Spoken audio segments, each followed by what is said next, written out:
Hello, I'm Bette Davis, and welcome to this program on the Green Zone. The Green Zone is a concept that was developed by noted author and psychotherapist Dr. Khaled Sohail and presented in his powerful new book, The Art of Living in Your Green Zone. We are fortunate today to have Dr. Sohail with us. Dr. Sohail graduated from Memorial University in Newfoundland with his specialization in psychiatry. He is presently working in his own clinic, the Creative Psychotherapy Clinic in Whitby, Ontario. He's written a number of books and completed a number of documentaries. Let's talk to him about his latest book. Dr. Sohail, I've read your book. It's really interesting. So what zone are you in today? Well, I'm in my green zone, and I stay most of the time in my green zone. Good. And you look in your green zone too? Yes, I am. So can you elaborate on the green, yellow, red zones that you talk about in your book? Yeah, these are the zones. This is the concept that I developed while doing my practice in Creative Psychotherapy Clinic, working with individuals and couples and families and seeing them go through different mental states.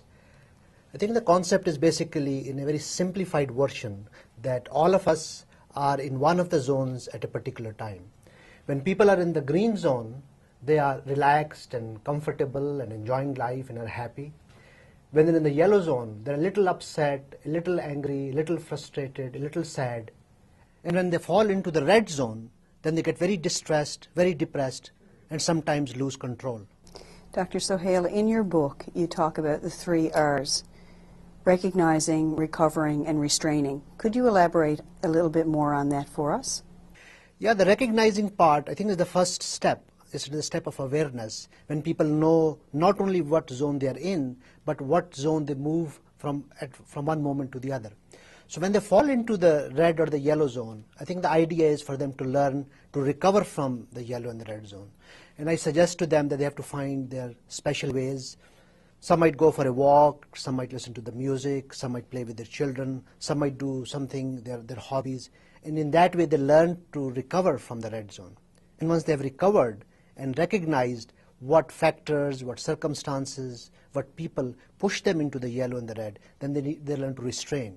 And by these 3 factors, they are spending more and more time into the green zone and less time into the yellow and the red zones. At this point, we've been focusing on individuals. Could you tell us how this concept relates to interpersonal relationships? I think most people that I've interviewed, when they go to the yellow or the red zone, they blame it on the other person. They are in a relationship at work or at home or in their community, and they would say that he did this, she did this, and as a reaction to that, I fell into the yellow and the red zone. So I suggest to them that their relationship is based on their communication. And for the communication to be in the green zone, it is very important that both parties have to be in the green zone. So if one is in the yellow or the red, then I suggest to that person to announce that I'm sorry, I cannot have the discussion, I cannot communicate with you, give me some time. And I suggest to the green zone person to be respectful of that, give them some time, which I call as a timeout, and then at a later time, in the evening or the next day, then they can have a green zone sort of relationship. Because I say to them that the person who is in the red zone, talking to the person in the red zone is like talking to a drunk person. You can keep on talking, but you're not going to have a meaningful dialogue with them. What do you suggest for those relationships that are in the yellow and red zones? How can they cope with that?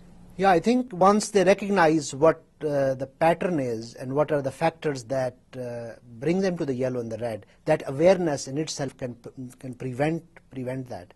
So, for example, one of the things they do is the red zone person throws a bait.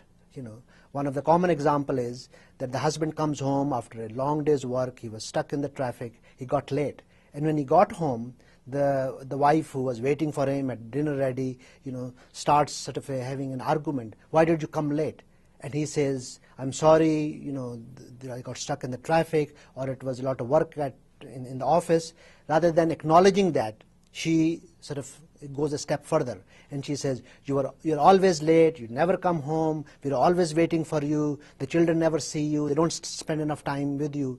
And that makes him really angry. And then he throws a red zone comment back and says to her, whenever I want to go out, you are going, doing shopping, or you're talking to your friends, and you don't pay any attention to me. So in that way, a simple thing can lead to the relationship falling into the red zone. So I think that awareness that how the red zone person throws a bait and how the green zone person bites the bait, that sort of awareness sort of makes them aware of the pattern of the system that they're operating under. And that awareness that helps them sort of either to resolve it or to dissolve it or do any other things about that.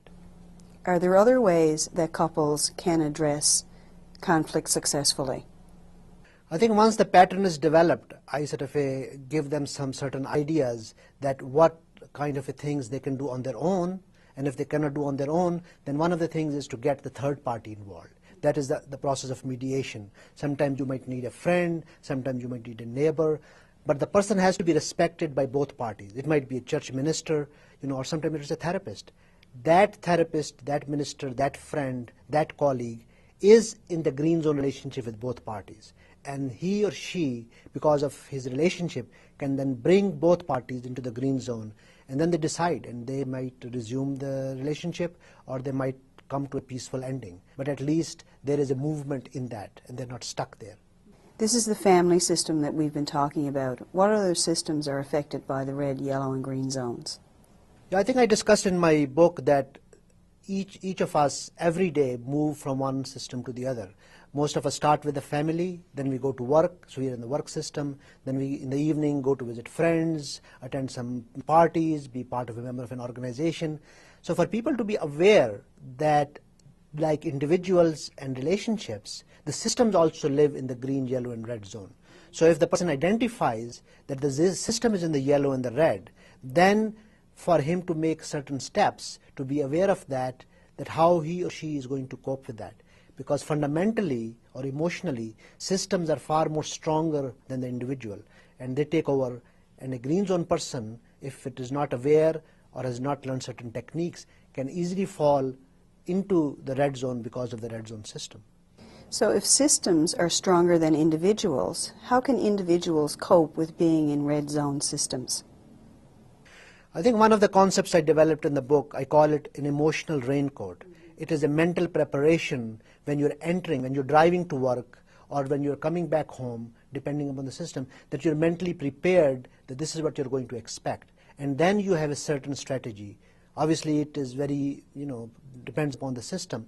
One of the things people do at work is to have a little support network. So if they, out of the 100 people, if there are 5 of them, they are sort of have a good relationship, they're like comrades, they can go for lunch, they can meet after work, or they can discuss certain things, contact the union, write a letter together. So any step that a small group can do is basically to make certain changes.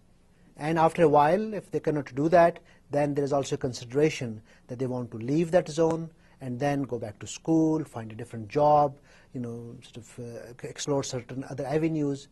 But that awareness, I think, gives them certain hope, certain optimism, and they feel that at least they are not that helpless and hopeless. They can take certain steps with a certain support to change their lifestyle.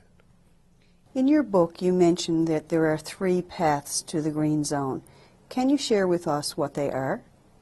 I think the whole evolution of the concept is that for people to understand their emotional zones, understand their relationships, understand their systems, after that day-to-day job or day-to-day activities, I suggest to them to see their life as a unit, as a package, as the whole bigger lifestyle.